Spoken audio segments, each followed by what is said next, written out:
OFWs. Yung pumipirma ng kontrata, mga skilled workers kadalasan sa mga pinirmahan sa kontrata sa labas ng bansa.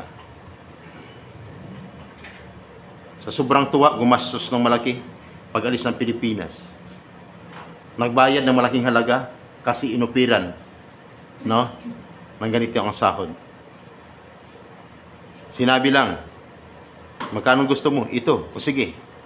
Pero kaya mong gawin. Ito ay may kaugnay or naayon sa batas ang ating pag-usapan. Shorten ko lang. Pumayag ka. Okay na sa'yo, 200,000. 300,000. Pero magbayad ka ng 400,000. Or kung 200,000 man ang sahod mo, sige, kahit 170,000 na lang, magbayad ka. Nagbayad. Papuntang Poland, Africa, Malaysia, Japan. Sumunod, yung 12 teachers, 280,000. Sila 12. Yung isang grupo from Batangas, 20. 170,000. Tingnan nyo. Nung makapagbayad, ilang buwan na naghintay, hindi nakaalis. Nung makapagbayad, unang ginawa, pidos agad. Ha? Pidos agad. Para sure na sure, may certificate. Tama? Pero ilang buwan na hintay, hindi nakaalis. Problema, tama? Ang tanong. Una kong tanong, lahat ba dito ay nakapag-sign ng kontrata? Yes, sir. Sige nga. Batas ang pag-usapan natin. Ito ang araw-araw ko na sinasabi. Kung ikaw ay alis sa Pilipinas, dapat bago ka magtilos. Ikaw ay ano? Sino nakapag-sign ng kontrata? Tanong ko may. Nakapag-sign lang. Thank you. Sino hindi pa nakapag-sign ng kontrata? Taas yung mga kamay. Meron tumaas ang kamay, meron hindi. Sa hindi tumaas ang kamay, ang tanong ko sa inyo, ano kayo? Sabi ng iba dyan, pakialam ko sa iyo. Ayon sa batas, dapat ang isang OFW bago magpidos, dapat siya ay nakapag-sign na ng kontrata. Malinaw? Yan, hindi. Yung pinaka-part yun. Yung sinalang awal, kasakit yung maganda. Itong pinaka-part ko na dapat mong alamin. Alamin mo bilang isang OFW, alamin mo ang pinasukan mo. Mama, baka super excited ka ngayon. Kanina, after kumatok yung module, 100% ang excitement mo. Pero pagdating sa pinaka-part ko, baka yung 100% ng excitement mo, mauubos na yan. Dito malalaman kung gaano katibay ang loob mo. Kaya dito, marinig mo parang tinatakot ka, parang katakot-takot yung sinasabi. Pasalamat ka sa agency mo. Kasi maraming pilos na pagka-pilusin ka na, pagkatapos certificate agad. Pero certificate lang, pero pag oras na may problema, hindi na alam paano solusyonan. Dahil pilos dito, di bakit nakarating sa amin ang sumbong o may problema? Kasi hindi tinuturo yung totoong mga nangyari sa loob at labas ng bansa. Hindi tinuturo kung ano ang dapat gawin oras na nagka-problema. Kasi nung nasa loob ng pilos na, bibigyan ka sila, parang ano lang, sobrang luwag. Bahala kayo matulog dyan. Kasi gutukan kayo. Tama? Dito subukan mo matulog sa pinaka-part ko. Subukan mo mag-tics dyan. Kung hindi ko may-tics na. Ha? Lagi kong sinasabi, pagdating sa part ko na to, concentrate sa akin, yung mind mo sa akin, hindi sa katabi, hindi kung paano umuwi, at hindi sa cellphone mo. Bakit? Dito mo malalaman ngayon kung talagang ikaw, totoo ba na OFW na ngayon? Bayani na, makaalis na. Kung tama? Yung nasa batas kasi, dapat kapag-sign ng kontrata bago magpidos. Ang tanong, sa mga hindi kapag-sign ng kontrata, may problema wala. Dito lagi ako nagbawas. Tuwing may nangyari, nagbawas ako ng 20%. So 100 mo na excitement. Magbawas ako ng 20% bawat may nangyari sa iyo sa sinasabi ko. Kaya kung ngayon may nangyari dyan, sa iyo, hindi ka pa nakapag-sign ng kontrata, bawas na. ang excitement mo ng 20%, ang natira sa excitement mo ngayon is 80% na lang. Then after mo pilos, sisiguraduhin na maka-raise ka na.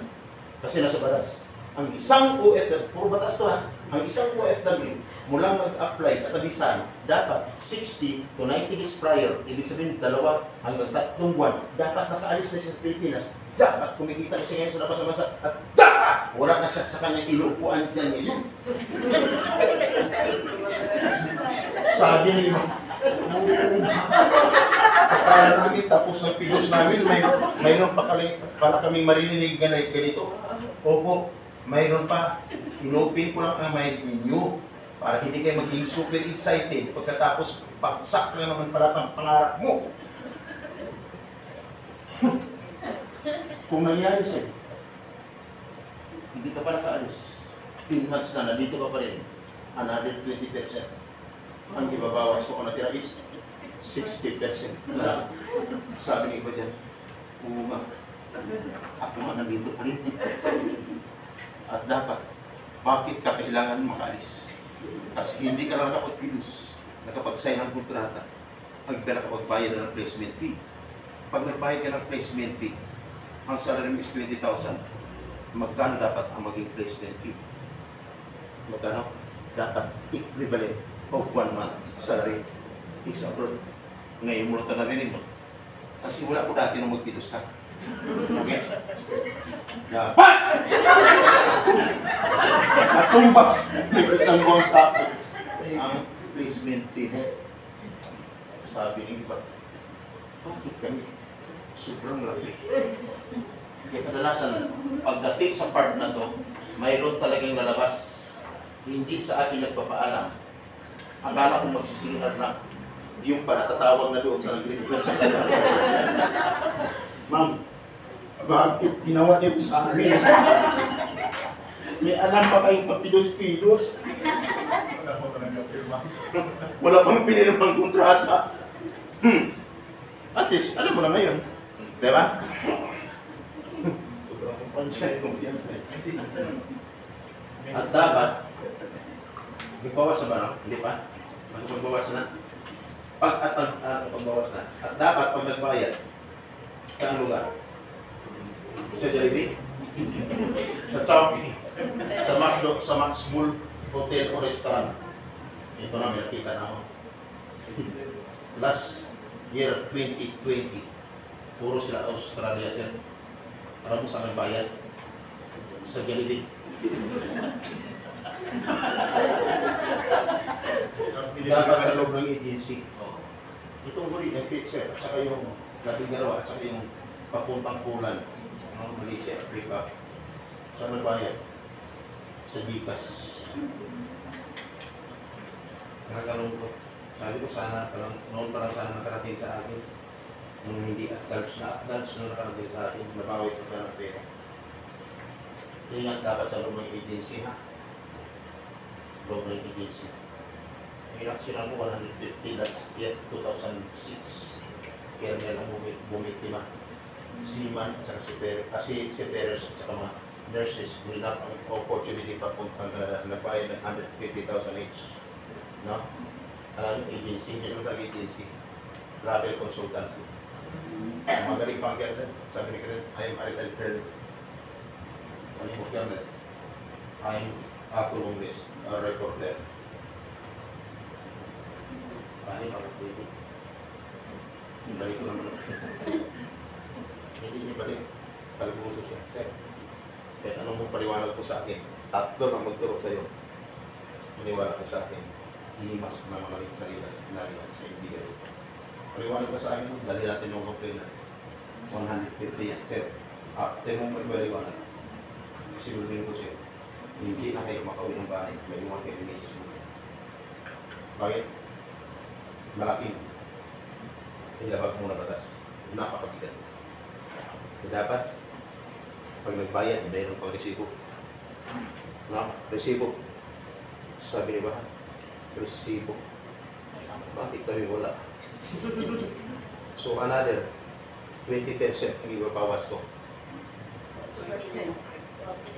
Doon hindi ko nakapagbawas. Yung nagbayad ka, hindi sa agency, dapat bawasan ko yun, 20%. Ang natira is 20% na lang. Resibo, wala kang resibo, another 20%. Ubus ang excitement mo.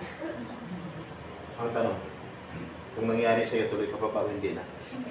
Sabi niya ba? Hindi na. Baka na nga kumisaw ko. Aris, baka ano mo sa mangyari sa akin. Pero dapat, tuloy ang laban. Tama? Tuloy ang laban. Nangyari man sa'yo, ibig sabihin, no? Pinakita lang sa inyo sa pagpakita namin.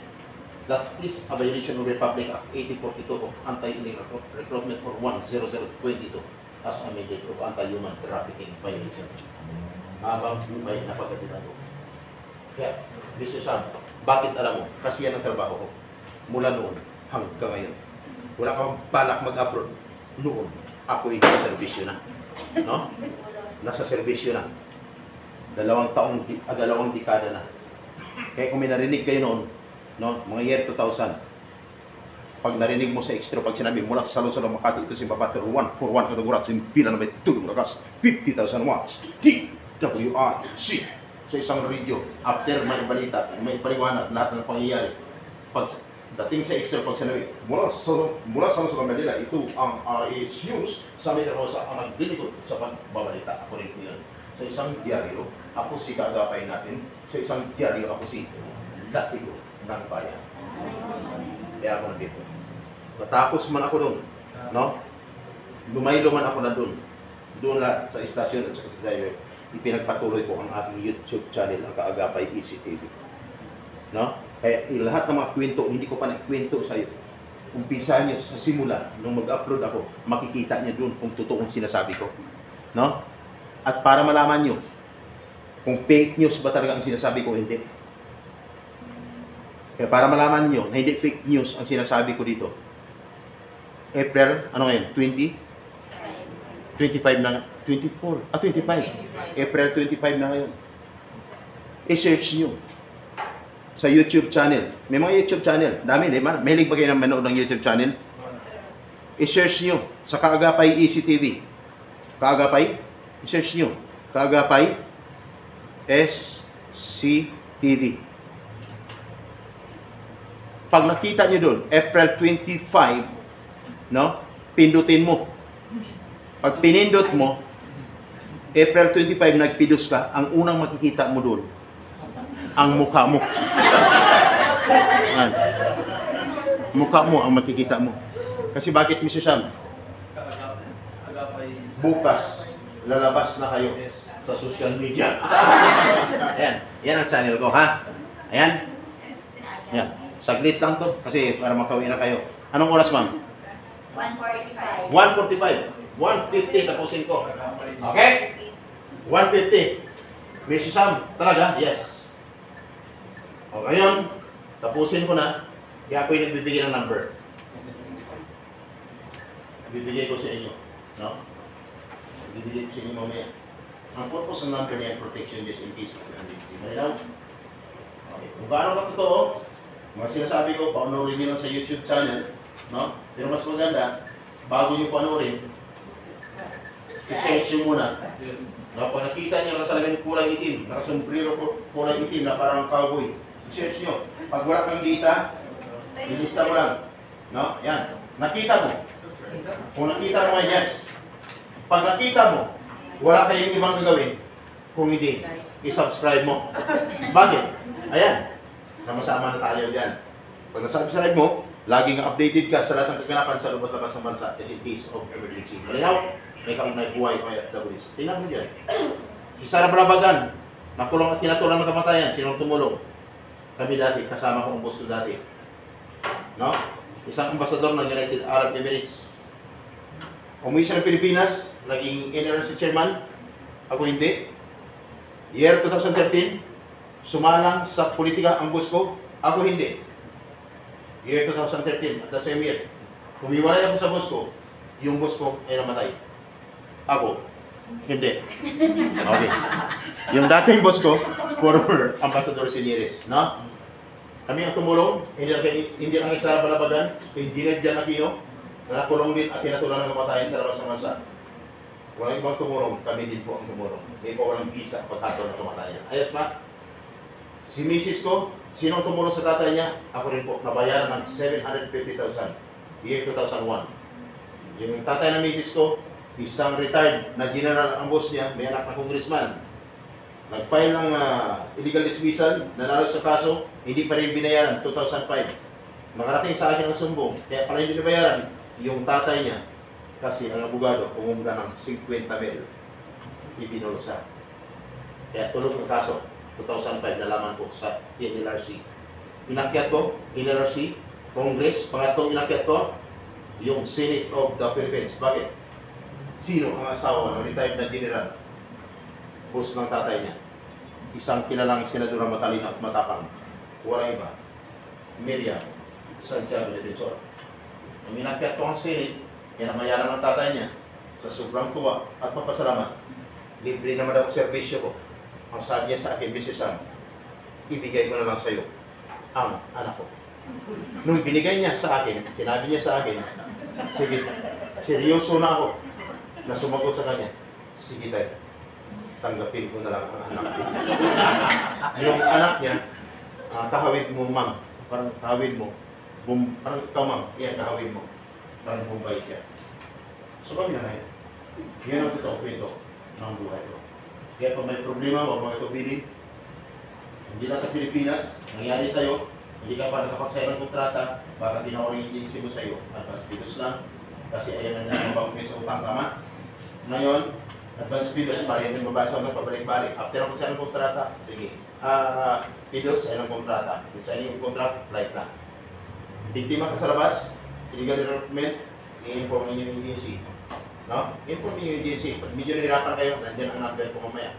Sa labas ng bansa, nagka-problema ka, lahat ng pagbabago, kahit saan nakarating ang sumbong mo, walang nangyari, may number ako ibibigay sa inyo. Pero bago dapat mangyayari ang sumbong dito, sumbong doon, dapat agency nyo muna ang lapitan nyo. Agency muna, bago kung saan-saan. Agency, sila ang inform kasi sila ang naging tulay sa inyong pag-alis. Irespeto.